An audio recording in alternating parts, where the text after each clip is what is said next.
My decision to want to strip also just had to do with kind of growing up gay and just not really ever feeling like, it sounds so like, I don't know, superficial, but just not really feeling attractive, or because growing up in, you know, in high school and stuff, never really having the, like all the jocks that I was attracted to be attracted to me, so just never really getting a sense of myself as a sexual being.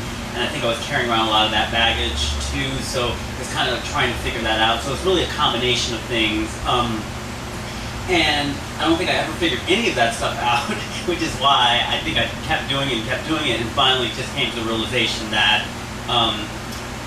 you know, I just kind of had to stop because it was addictive just in terms of the money and everything like that. I saw a lot of people just continue to do it, never really have a game plan. So I actually made a decision that I was going to stop on a certain day. Like because I just felt that what I thought I was going to learn from it, I never really did. You know, I was just insecure about certain things as I ever was before I started stripping. I kind of realized that that wasn't going to be the answer, but at the same time, by making the choice to do something that was a little outside of my box and making a really sort of risky choice when all my life I've made very conservative choices, that gave me the courage to really pursue writing, which I had never really done before. And I moved to New York and I started working at magazines and stuff, and in situations where, and then I had all these like wacky, and this stuff's in the book, of wacky circumstances. Like I started writing for the Washington Post, and I think I had done like a handful of reviews from them, and then all of a sudden I just pitched them the idea that I would interview Mariah Carey, and they said yes. I had never really interviewed anybody before in my life, you know, so all of a sudden talking to this person, this woman that sold like more albums than any other female artists and stuff, but that might not be true, but she sold a lot of albums. But anyway, but my experience is just talking to anybody, making small talk at the club while I'm completely naked and their hands are on my dick and I'm trying to make small talk.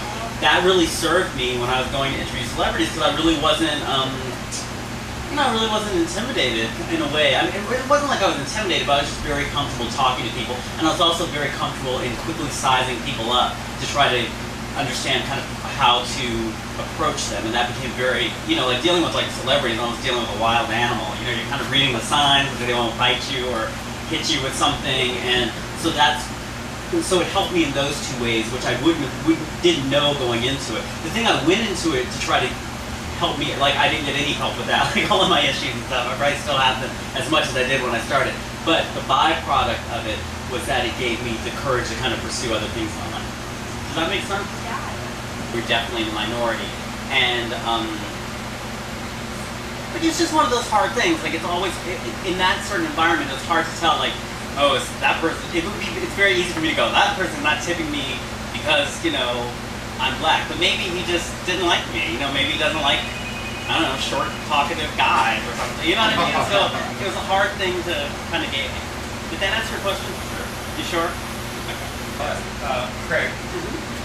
So at what point in your stripping experience did you decide that this would make for a good story? In the middle or only in retrospect? Oh, never. Like, really, like 10 years later. Right. It was, I was trying to be like a respectable journalist. So I really didn't talk about this all that much, but, I mean, not that I was really hiding it, but it just, I mean, you know, what would ever be the context for it to just casually come up, you know what I mean? So, but I was looking for a second book idea, and I was like going through proposal after proposal and trying to get something off the ground. And finally I was talking to this editor, and again, I don't even know how it came up, but I was like, oh, you know, I used to strip in grad school. And then he was like, wow, that should be your book. But it's interesting because the initial interest, you know, it wasn't really going to be a memoir. It was going to be kind of like, I don't know, like Craig does like Gay Strip Club USA, where maybe it would be more like a reported piece where I would go around and I don't know what I'd be doing, but it would be kind of informed by my experiences as a stripper and not really just about that experience. But as I started writing it, I, you know, started making these connections with my life and realizing that, you know, had I not been a stripper, I don't think that I would have been able to take a lot of the risks that I had taken in my life that got me to be where I was. So, you know, it really did become, I felt it was much more my story, you know.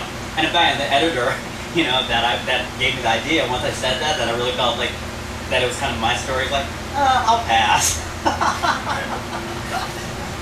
So, you know, I wasn't even necessarily even encouraged to do it. I had to completely basically write the thing and find a whole other team of people to be behind it. But yeah, it really wasn't until that point, till way late in the game, that I thought that, you know, it was kind of like my story. Does it ever come up in my classes? What? Like, you mean the book? I don't mean that. I mean, like, what specifically? Like, the book? Just my story?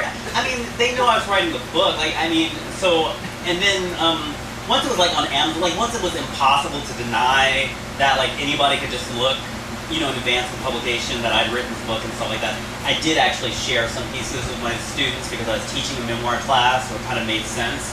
I couldn't read half of it. Like, I'd be reading along and then I'd, like, stop and I couldn't say certain words, and